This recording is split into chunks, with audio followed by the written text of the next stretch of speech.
what's up? Welcome back to GameSpot stage right here at E3 2015. I'm delighted to be joined by Mr. Nick Yu, producer over Concept. How you doing, my friend? We're here to talk about one of those Kickstarter games. I don't know if you heard of Kickstarter. Apparently now you can just put one on a conference. What is that? Yeah, you can just put it on a conference now and it'll earn $2 million pretty quickly. That was amazing. It still hasn't caught up with Mighty Number 9 though. You guys, it was 3.8 or something? 3.8 on Kickstarter alone, and then on PayPal we had about $20,000. So overall, $4 million at the very end. That just knocked it over the edge. I liked it. That was pretty cool. And what's cool about your game is that it's really proof of concept for when Kickstarter works is that we're going to see it in September. So you guys have turned it around in 2 years. 2 years, a little bit less than 2 years, but we really worked hard on it. Yeah. We really did. We got some gameplay we're going to get to in a little while. For those who don't know anything, I'm sure that there's not many people who don't. Obviously, the lineage with Mega Man and Keiji Inafune. Just give us a sort of a backstory as to how this game came about. So, Inafune has been making action games for almost his entire career, and that's like, what, a little bit less than 30 years now. Wow. So, he's always been a huge fan of the action games, and he likes to make them.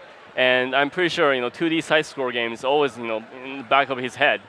And when our agent brought up this idea of, starting a Kickstarter, this is the first place he wanted to do. Like, let's do 2D side-scroll games. And then we'll gather from there. We'll see who should we, asking this game to be made from. And immediately he saw, Integrates. Yeah. They have been making, 2D side-scroll games for their whole life.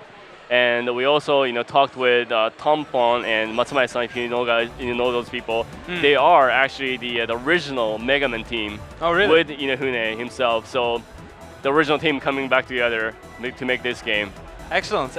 We're sort of used to Kickstarter here in the West. Was this a game that was being sold from Japan to like the Western audience, or is Kickstarter a known quantity in Japan? Well, not too many people know Kickstarter, the brand of Kickstarter in Japan, but I think once we got our project funded, we had some media coverage on Yahoo or those websites. So now people are kind of know about Kickstarter, and also they have their own crowdfunding system in Japan as well.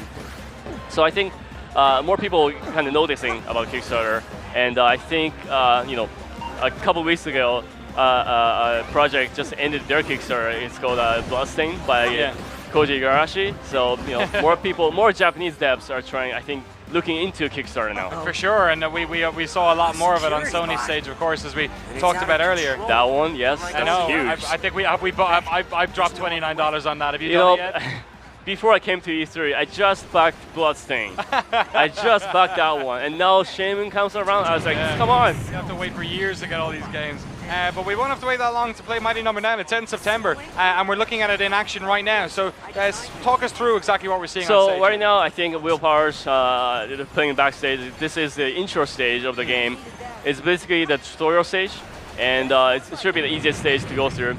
In this stage, where you learn the basic controls and the basic game flow of the game. And I think the core or the base of the game is we added this feature called the absorption dash. Basically, you shoot enemies a couple times, and then they will change color, and that's when they're kind of stunned. So when that happens, you want to use your dash towards them, absorb their powers, and then that's the easiest way to defeat enemies. But also at the same time, the players will kind of risking getting hit in close range. So there's all that risk versus reward kind of thing. So if you want to get higher scores, you want to absorb them as soon as possible. Yeah. So now you see the numbers popping up on the enemy's head, 100%, 90%. That's showing how fast you absorb that enemy. So if you want, you can actually chain all the enemies at 100% throughout the whole stage, and by the end you get like 100% absorption rate.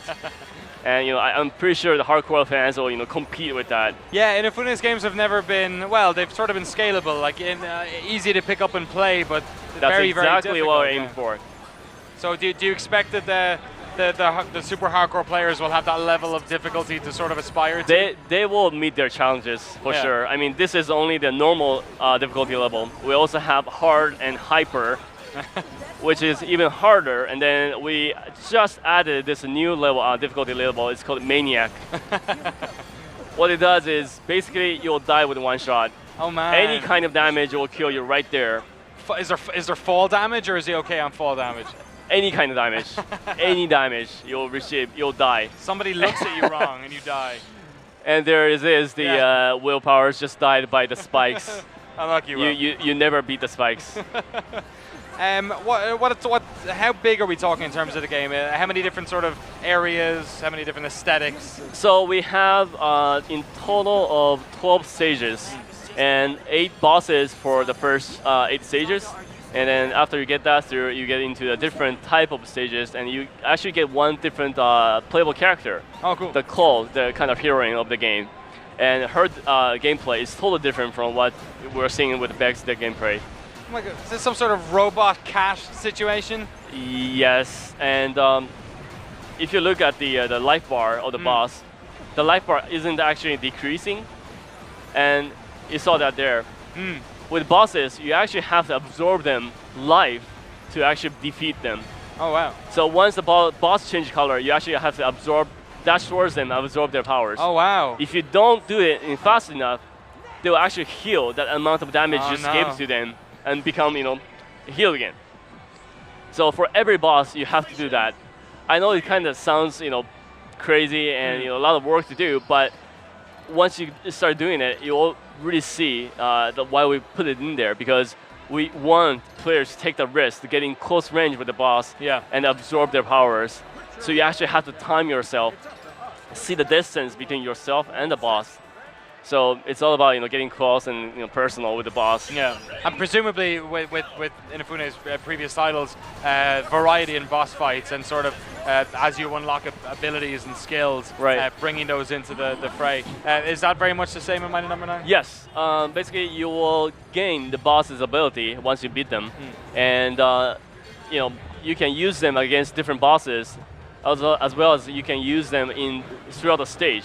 Some of the stage actually require you to use some of the abilities to solve the puzzles. So you're not using the abilities against the boss, and you're using that in the stage as well.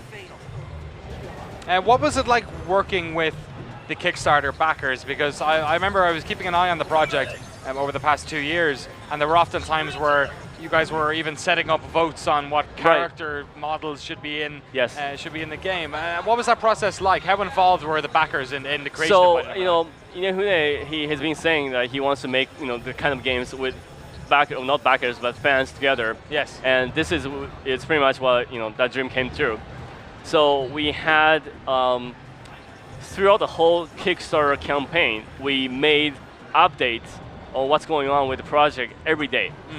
And after the campaign, every day, it was brutal. What happens if it was like the day before you guys were just out on the town, had a couple of beers, and you just didn't want to do anything that day? Nobody was drinking a single drop of alcohol throughout the whole campaign. It's kind of... Your launch party is going to be fun. Now you kind of bring it back to the nightmare, so to say, or my nightmare, because I have to work from 10 o'clock until, say, 8 or 9 at night, and go home, have some dinner, and get myself showered, have about maybe 2 hours of sleep. Oh my God. And then wake up around 12 o'clock at midnight, starting working with the States. Oh really? Because it's two different time zones. Yes. I have to check all the updates that we're putting up the next day. I have to actually translate all this stuff. Do you go back to bed then and then wake up again? Yeah. Oh my God. So my work will end around 3 or 4 a.m. I sleep for 3 hours, 4 hours, wake up, drag myself to the office, and starting checking things and organizing stuff. I did that for the whole month. I guess that's what it takes to get a Kickstarter game out in under 2 years. It's somebody like you who's willing to get up at night time. And now we're teaming up with Deep Silver, which is located in Germany. It's even worse. Now we're Do you speak German as well? No, I don't. I'm sorry, I don't. No, now I'm kind of working, with 3 different time zones. Before my flight to E3, I was working, before E3, it's always chaotic. Totally. Before E3, the Thursday, I was working until 10:30 in the office. Got back home around 11:30, dinner, shower, and then I started packing my bag for E3. And then around 4 a.m., we started recording for the DLC of Mighty Number 9. Oh, fun. That was 5 hours of work. Great. I had to go through on Skype, and then I recorded. I stayed in the recording for 5 hours. I was like dead by the end. Nick, you look surprisingly fresh for somebody who's just done all that work. Thank you so much for coming on our stage and showing off Mighty Number 9. It's out in September. What date and on what platforms? So platform, I'll give you the short version, everything. And I was hoping you'd say them all. The date for Mighty Number 9 is September 15th for North America, and then September 18th for worldwide. And for the platform, we have Steam, PC, Mac, and Linux, and PS4, PS3, Xbox 360, Xbox One, Wii U at the same time. Great. In September. And for the handhelds, it's going to take a little bit longer than the consoles because it's more work. It's not just porting. We actually have to remake most of the stuff for the handhelds. Cool. So that's going to come a little bit later than that. Awesome, and hopefully you'll enjoy your launch party. Nick, thank you so much for coming on. Thank you very much. Really appreciate your time. Stay tuned here to the GameSpot stage at E3 2015. Got a bunch more games coming up. We're going to do a little YouTube check-in in just a second, but right after that, Birdman himself, Mr. Tony Hawk's going to be up on the stage to talk about his latest skateboarding as video game. Stay tuned.